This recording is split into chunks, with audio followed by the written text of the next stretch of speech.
是邱平，我现在在山西临汾的襄宁县，这是一个大山里面的古村落。大家看我现在站在的位置，看这个房屋的结构，应该能看得出来，我是来到了一个废弃的地主大院。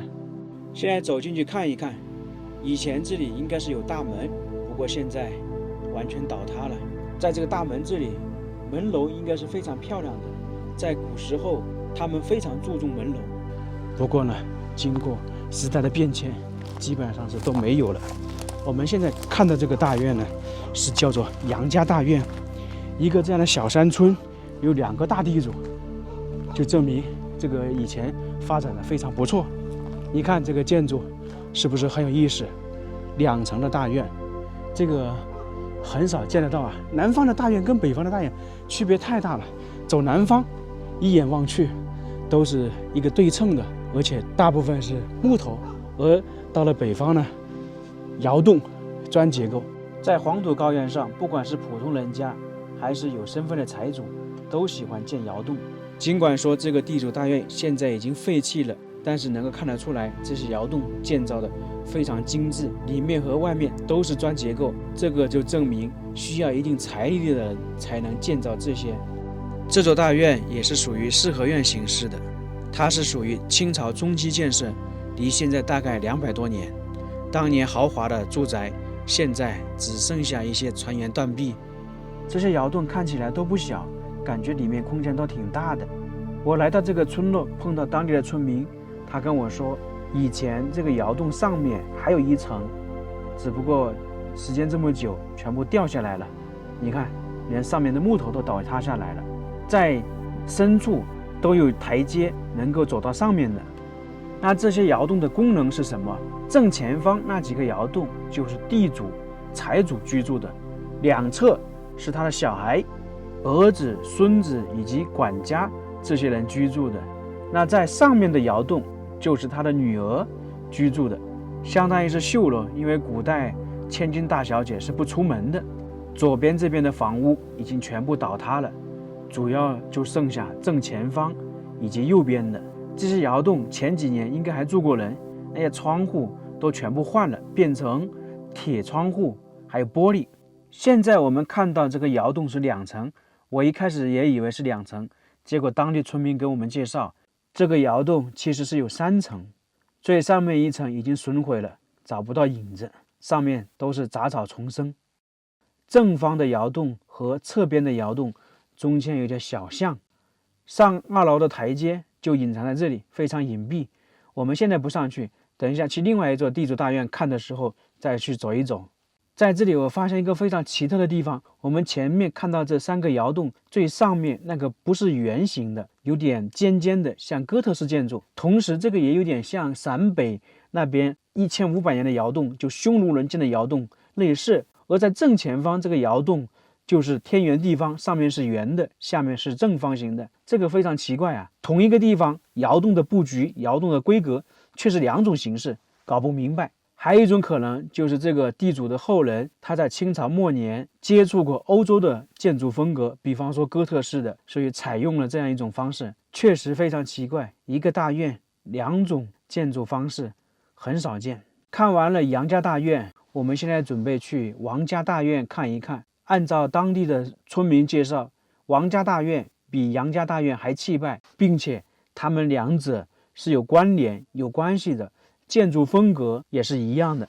在去王家大院的路上还看到一棵古树，这些古树的作用还是很大，它基本上见证了一个村落的发展。因为凡是古村落基本上都有古树，越古老的村落它树木也越大，反过来也是一样，这些树木越古老越大，就证明你这个村落历史悠久。你看我们看到这些砖，估计又是上面那个王家大院废弃了，有人整理放在这里的。这个就是王家大院，比下面杨家大院还气派，还更大。这里是大门，不过已经倒塌了，但是呢依然能掩昔日的辉煌。这个院子非常有意思，它是有这样的说法：院子套院子，上下院，院中有院，层次分明，错落有致，十分气派。我们往里面走一走，一进来就发现有一个院落，它这里的房屋就跟我们平时看到地主大院有点类似。我们都说很多大院有1重院落、2重院落、3重院落，它这里呢就分为上下2重，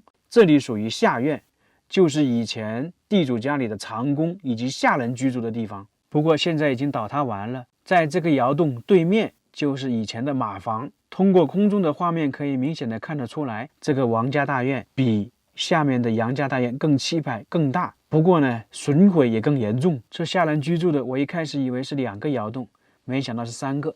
最旁边这个已经倒塌的完毕了。你看这个窑洞跟我们平时看的窑洞有点区别吧？它这个是先用砖弄成窑洞的形式，上面覆盖一层土，这个算是新式窑洞。传统的窑洞是直接在黄泥土里面挖出来，这个成本比那种大得多得多，因为砖是要采购的。现在在陕北有人新建的窑洞，其实跟这种类似。继续往前走，从这里过去是主人居住的地方，这个相当于是门楼，跟其他地主大院比没有那么精致啊。这里弄的也是像哥特式建筑的，非常奇怪。我们刚刚就是从这里进来的，那其实这里也是一个窑洞，也就是说它这既是窑洞，同时也是一个通道，就跟陕西还有河南那些地坑院很相似。因为它这里建造的是一个封闭的四合院，那么你全部都是窑洞，只能把其中一个作为通道来设计。如果上面建得高一点，其实就相当于是一个地坑院。看到这里，大家有没有发现这个窑洞的建造方式布局跟下面的杨家大院是一样的？可能当时他们请的工匠设计者都是同一批人。那么为什么他们会设计成一个样子呢？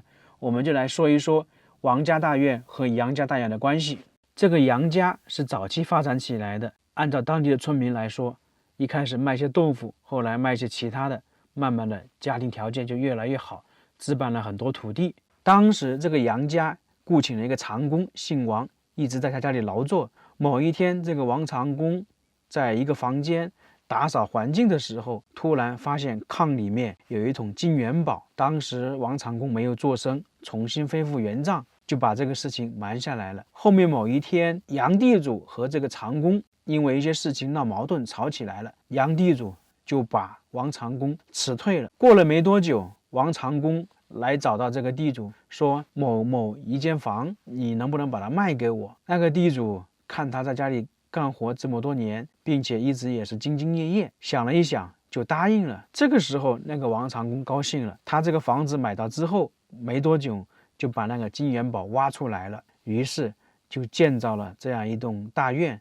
当然一开始可能没这么豪华，起码启动资金有了，后面经过传承，这个王家越来越好，建的房屋也比那个杨家更气派更大。还有一种说法是王家这个祖先他是一个兽医，技术非常好，经常有人找他看病，那么他财产也越来越多。最后还有一种说法是燕侯村这一带数百公里范围内煤铁资源丰厚，比较容易开采。早在数千年以前，这里就有人就地取材，就地炼铁。那么这个王家和杨家他们就是抓住了这个开采煤炭等等，从而发家，进而建造了这个地主大院。我是觉得第3种说法更为可信。现在找个窑洞进去参观一下，这是第一个。